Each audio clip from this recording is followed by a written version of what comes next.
Ang mga aralin sa video na ito ay una, talasalitaan, kahulugan ng mga piling salita na ginamit sa teksto. Ikalawa, alamin natin ang mga manunulat ng dula sa ating bansa sa panahon ng pananakop ng Estados Unidos sa Pilipinas.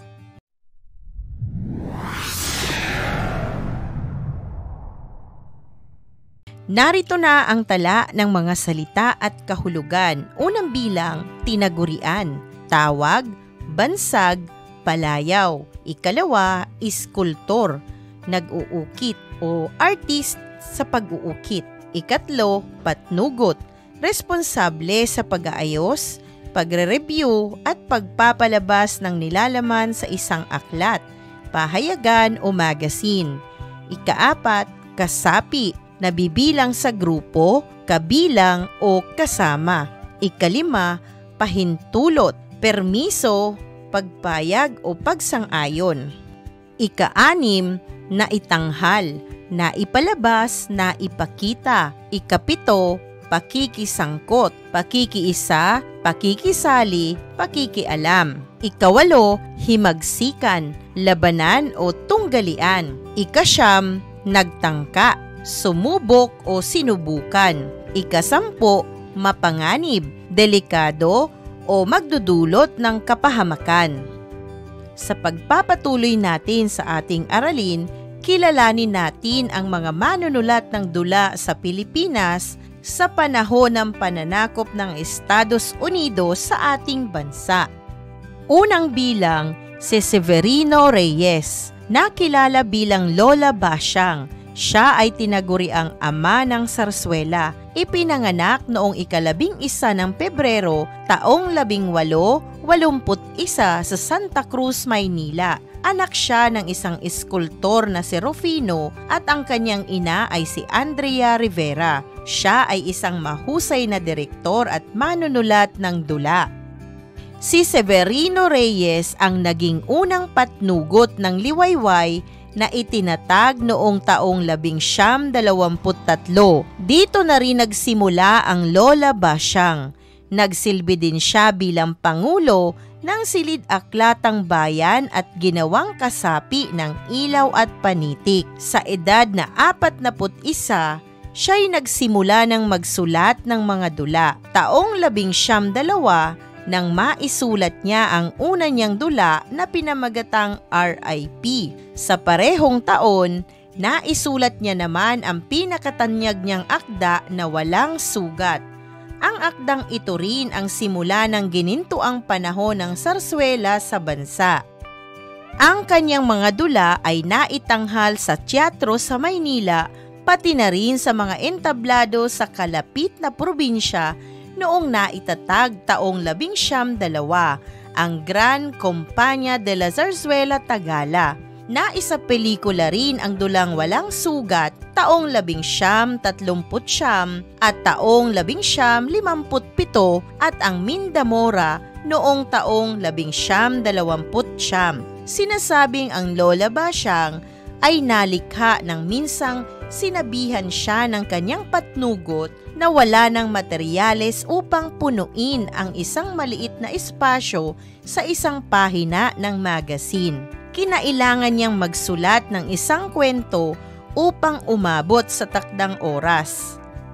Matapos niyang maisulat ang maikling kwento, nag-isip siya ng pangalan na maaaring ilagay bilang may akda ng istoryang ito. Naalala niya ang matandang kapitbahay ng kanyang kaibigan sa Quiapo na si Gervasia Guzman de Zamora o mas kilala bilang Tandang Basyang. Tuwing 4:00 ng hapon, magsasama-sama ang mga kabataan sa kanilang lugar upang makinig sa mga kwento ni Tandang Basyang. Dito na nga nagsimula ang Lola Basyang. Unang nailathala ang kwento ni Lola Basyang sa liwayway noong taong 1925. Si Severino Reyes ay ama ng dulang Tagalog. Tinagurian din siyang Don Binoy at ang pinakamayakda ng mga kwento ni Lola Basyang. Ang kanyang Walang Sugat na akda ay naglalayo ng reforma sosyal. Ang akdang Kalupi at RIP ay ang dulang Pamatay Moro-Moro. Ang Cablegrama Fatal naman ay isang akdang nagpapakilala sa walang katarungang pagkakalitis kay Rizal. Ang Puso ng Isang Pilipina ay akdang batay sa muling pagpapahintulot ng mga Amerikano sa muling paggamit ng watawat ng Pilipinas. Ikalawa, Aurelio Tolentino. Isinilang sa Santo Cristo, Guagua, Pampanga noong 13 ng Oktubre, taong 1867. Minana niya ang kanyang pagiging manunulat sa kanyang amang si Leonardo Tolentino na isang mandudula at direktor ng mga komedya. Nagtapos siya ng lisensyado en letras sa Colegio de San Juan de Letran at nakapag-aral din sa Universidad ng Santo Tomas. Bagamat isa siyang Kapampangan, nagsulat din siya ng mga makabayang akda gamit ang Tagalog at Espanyol.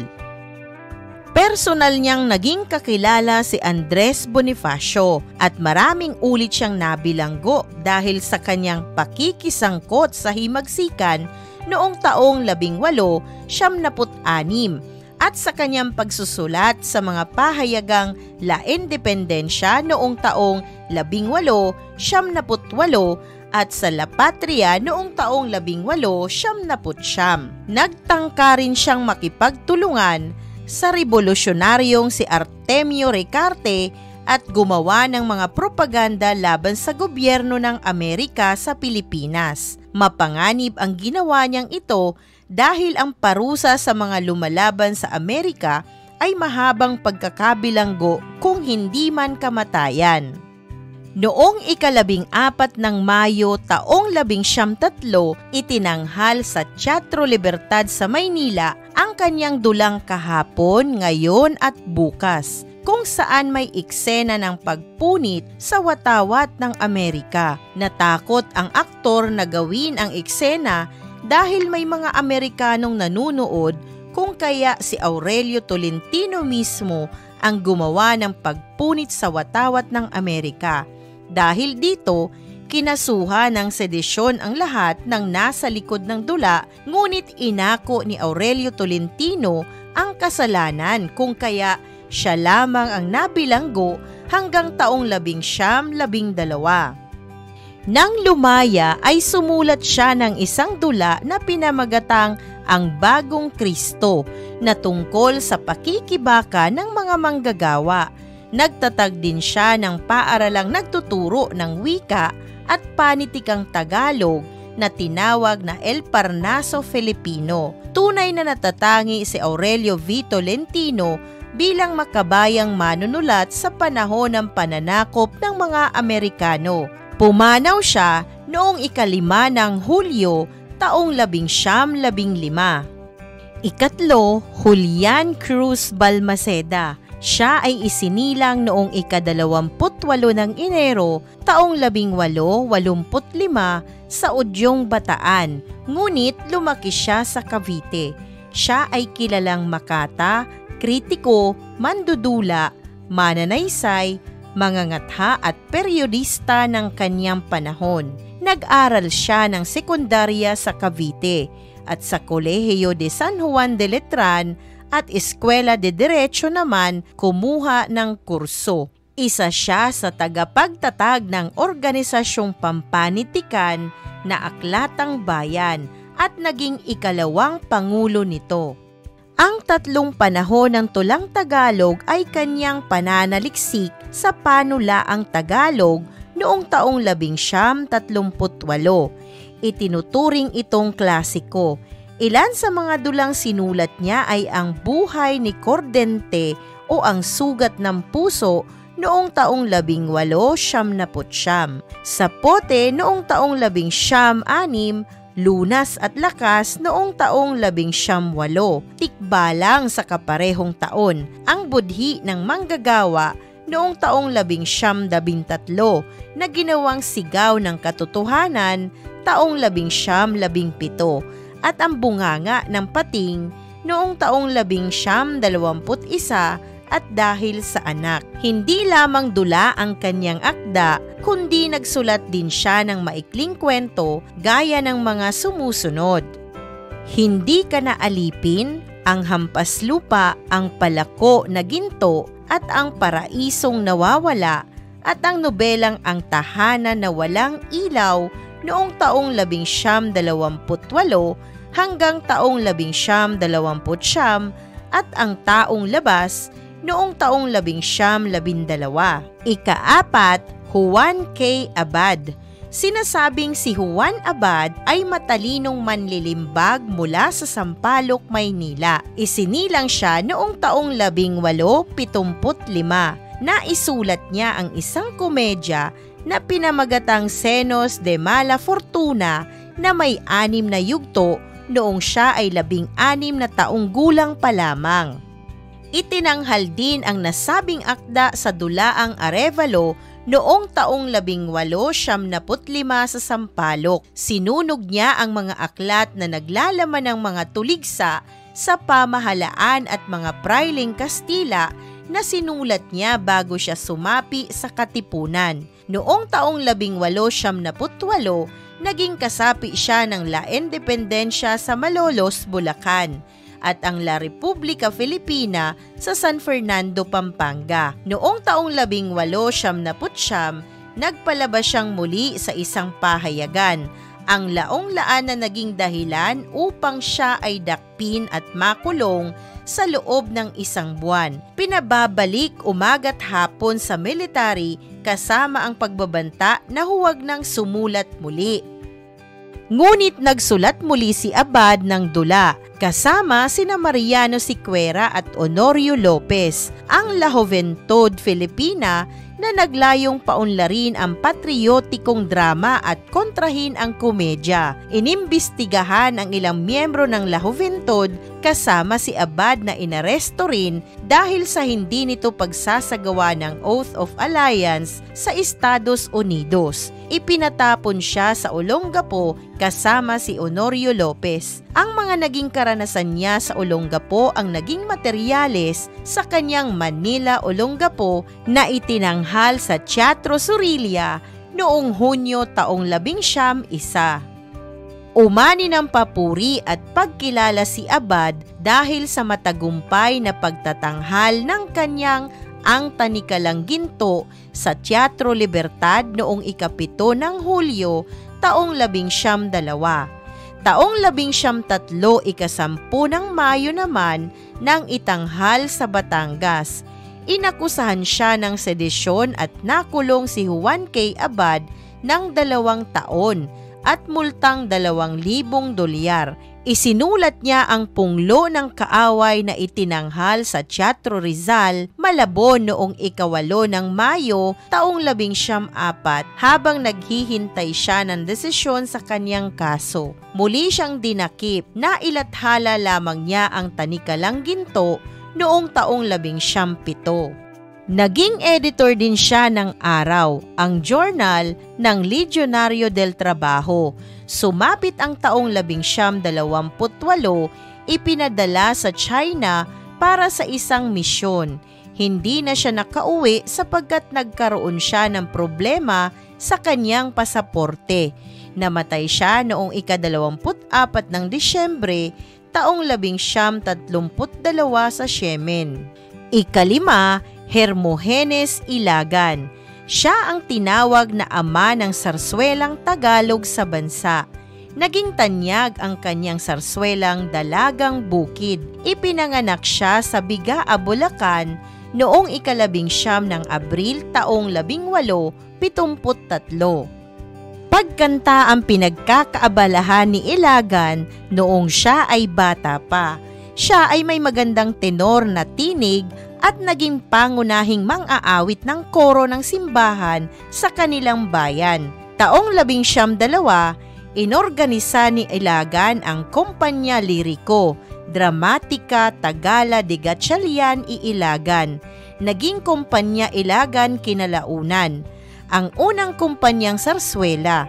Siya ay manunulat at producer ng Ang Buhay Nga Naman. Ang buwan ng Oktubre, Bill de Divorcio dahil kay ina, 2 hangal, Después de Diyos, El Dinero, Ilaw ng Katotohanan, Kagalingan ng Bayan, Venus, ang operang Putol, Wagas na Pag-ibig, Sangla ni Rita, Isang Unot Zero, Sentro Perikultura, Panarak ni Rosa o Punyal ni Rosa, Lucha Elektoral at iba pa. Kinilala siya hindi lamang sa pagsusulat ng dula, isa rin siyang batikang makata, mamamahayag, nobelista at tagapagsalin mula sa wikang Kastila. Ang kanyang obra ay Anak ng Dagat. Nagkamit ng gantimpala ang kanyang dula na Silanganan mula sa samahan ng mga manunulat na Tagalog.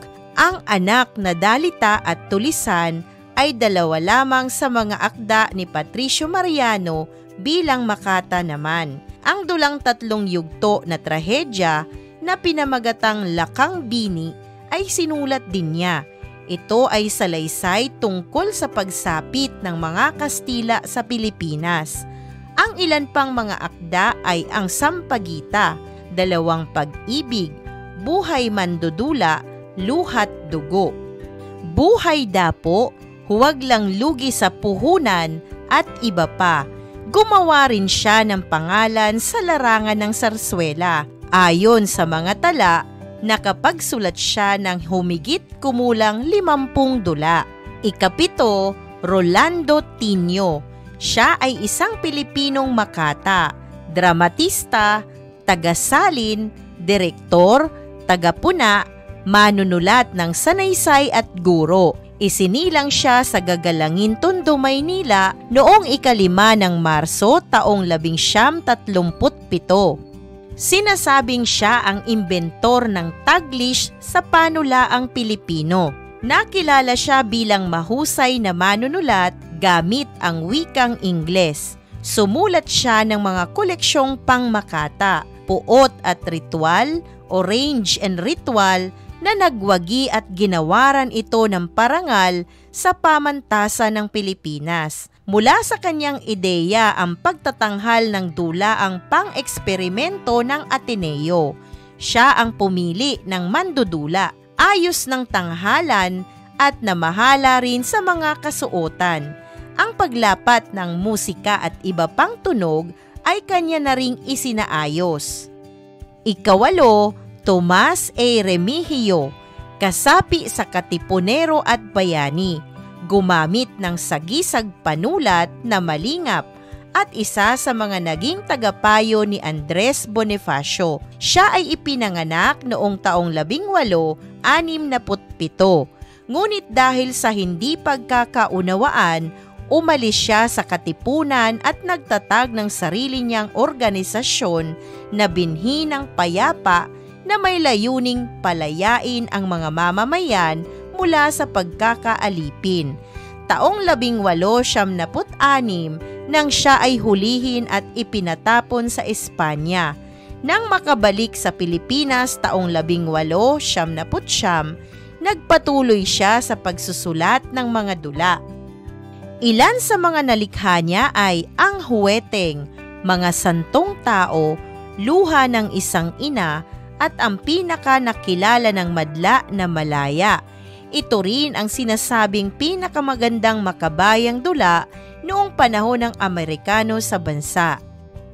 Isang mahalagang aralin muli ang iyong napanood. Maraming salamat sa panonood sa channel na Aralin sa Filipino. Huwag mag-atubiling mag-comment ng inyong tanong, suggestions o paglilinaw ukol sa aralin. Munting kahilingan sa iyong kaibigan, paki-like, share and subscribe para updated ka sa mga susunod pang bagong video ng Aralin mo sa Filipino.